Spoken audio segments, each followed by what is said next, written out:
Ready? Ready. Hey guys, Rich with Rich Rebuilds here, and today I'm going to take a ride and get an in-depth look at the EV West Tesla-powered M3. But before that, first and foremost, I want to thank each and every one of you for helping us get to the milestone of 500,000 subscribers. That is an insane number, and to put things into perspective, around this time last year, I was celebrating 50,000. I'm hoping within the coming week to have a celebratory 500,000 subscriber live stream where I answer your questions and we have a little party. Also, for an update in Electrified Garage, it's coming along nicely. The structure is up and we're in the process of installing electrical installation.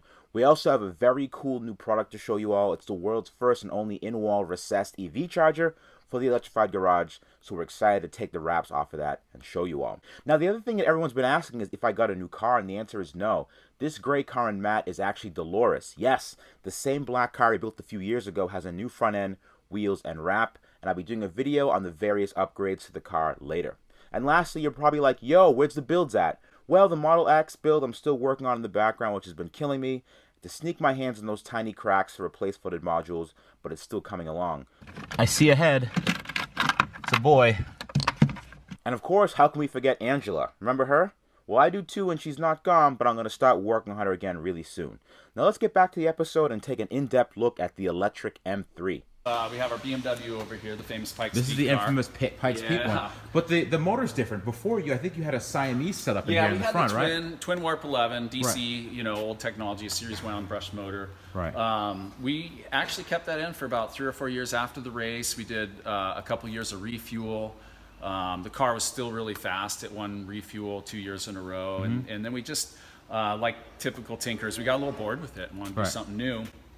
And we put the Tesla system in it last year, and we're just blown away by how much power it has and the delivery. And we run this one detuned. We usually run it around 300 kilowatt. Right. 300 to 350-ish is about where it wants to be. We actually did some testing with some professional Formula Drift drivers, and they gave us all their insider knowledge on the tire that they use, the pressure they run, and all that. And so we've set So it's all dialed in then? Right, it's pretty dialed in. Yeah, we even had the guys over at SLR, Sean Love, thanks for the help, really appreciate it, dialed us in on the whole front end with our rack and our steering kit, control arms, everything like that. So it's pretty dialed into drift right now, and we've been playing around doing some amateur stuff with it, and then we have some events coming up that we're going to put the car out there a little bit more publicly. Cool, I'm curious. So had a Pikes Peak spec cage in it, so it was all tubed out and had the cage and everything, and so a lot of the performance stuff, the strut races and the rear subframe, all that stuff was kind of done previously, so it made for a really, really easy kit. I love the way it actually seems to float back here too. That's an awesome design. You can put your hand underneath it and everything. This looks really nice, man. So, the cool thing is when you're behind it, you see it hanging Kind of hanging there. low? Yeah. That's cool, man. Instead of seeing the third member, you're like, oh man, there's something else in there, legit. Yeah. And then the rest of this bay just has all our fun stuff. It's got our DeLorean project for the Tesla. Of course, we got the Alta dirt bikes. We have a paramotor project. So we're building a flying vehicle over there. Oh, I want to see that. Let's go and check that out real personal quick. stuff. You always got to tinker to kind of stay ahead. Yeah, and that's how you keep learn. Keep your finger on the pulse, really. Yeah, and what's fun is what encourages us. Here's a paramotor unit that we're trying to really doing this with a friend just as a fun project to make the two-stroke scene go away. Not a lot of big fans of two-strokes anymore. It's completely silent. Yeah, right. They want the noise down. And the cool thing is they're not silent. It's this new noise, and it still has a torque sound. There's still a powerful sound there. It's just in a different key. All right. I see. Now that makes sense. This DeLorean's interesting because this is a 0-mile DeLorean. So this was actually delivered to us brand new from the new DeLorean factory in Humboldt, Texas. Right, because they started rebuilding them again. It's crazy because it's got like 3 miles on the odometer, and it's never been driven. And it's never had a gas engine in it. So it's probably the only DeLorean in the world that's never had a gas engine. Oh, so it's built empty. Yeah, and it's got a 1984 VIN. Yeah. But it is brand new. So this is ready for the conversion. Ready for the conversion. What are you going to put in it? You're going to do a Tesla? Getting a Tesla driveline. Okay. The baby motor. The baby one? Yeah, it'd be plenty for a DeLorean, really, We're not trying, we're just trying to break any build, land speed records. Just want to have a nice like, cruiser. We have these customers and they just love these cars and they want to drive them and be reliable. And it's a treat to all of us to see these cars on the road. So if you can make them more daily drivable, the better, you know. A lot of the stuff was done in our original conversion back in 2011 when we were prepping this. And it was a front motor, rear-wheel drive car, so now it's a front battery, rear motor, rear-wheel drive. Yeah, I remember the actual motors were actually in the front right here. And the stock straight 6 gives us a lot of room up here. So this is a 32 kilowatt hour LG Chem pack. It's got an internalized BMS and some safety. We went with the electric power assist steering on this time through, which is a really nice system. That's been great for the drifting because it's adjustable, so we can adjust the power level up or down to where we see fit. Right. And that's about it. It's pretty simple, right? We try to keep, there's an inherent reliability in its simplicity.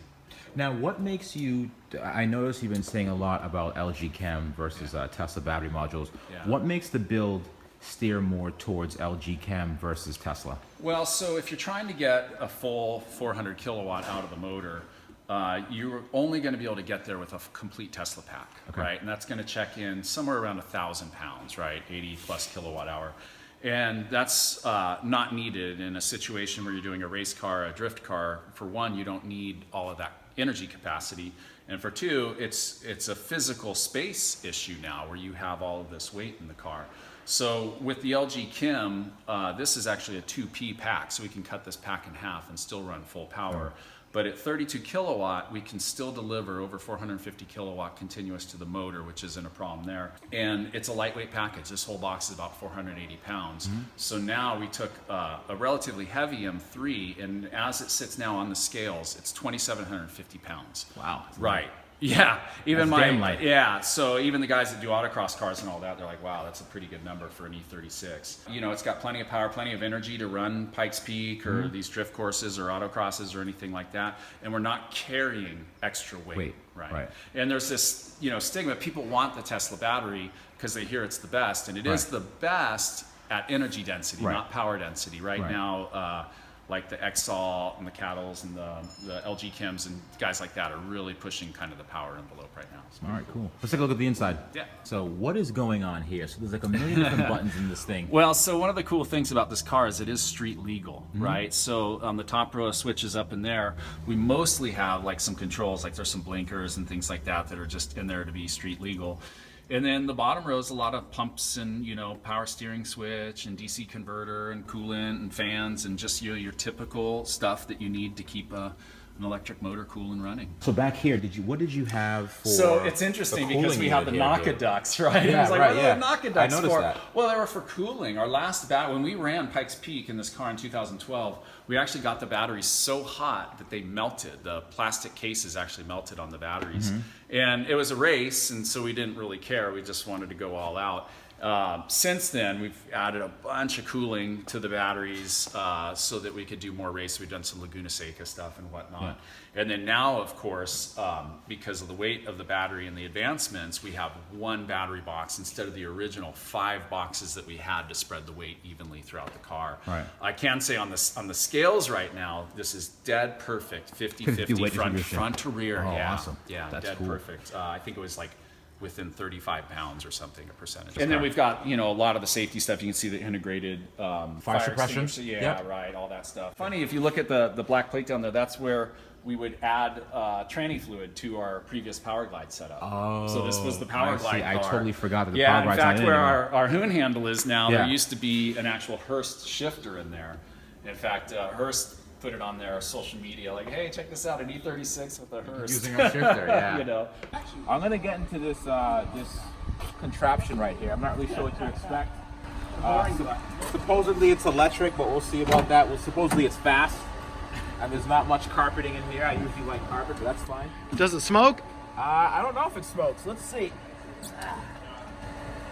It might be more steam than smoke. Any seatbelts? Nope. That's fine. Yeah, ready? All right.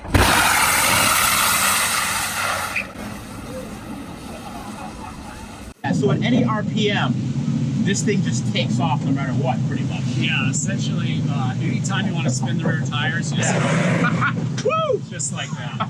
So it doesn't really matter how fast. It's just a torque issue, right? Yeah. And we have 395s at like 12 psi right now. So it's set up for grip, but the motor it's just all- overpowers everything. Right, it's set up. It was kind of from the Formula D guys. We didn't realize how low a tire pressure they actually run. Right. Because to really get that power, you have to have the grip. Right. You know, and of course, with that much torque, you don't even need the hood.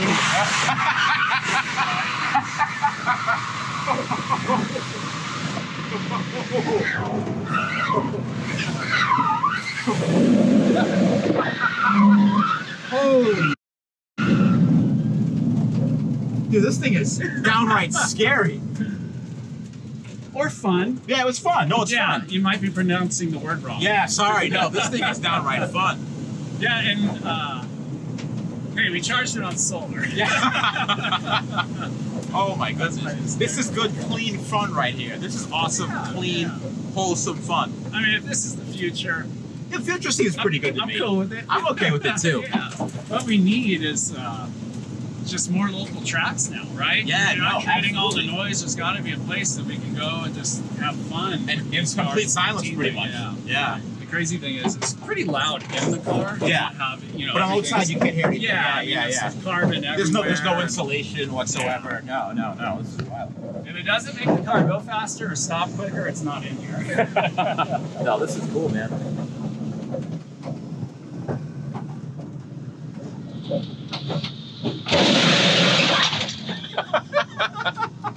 It stops on a dime too. It does, yeah. Lightweight plus big brakes. So. What'd you think? I liked it. Okay. I think I want one. I want one in red. Well, guys, I hope you enjoyed that episode. Don't forget to hit that subscribe button. You can follow me on Instagram at RichieBKid or follow the Electrified Garage Facebook page. And I will talk to you all soon.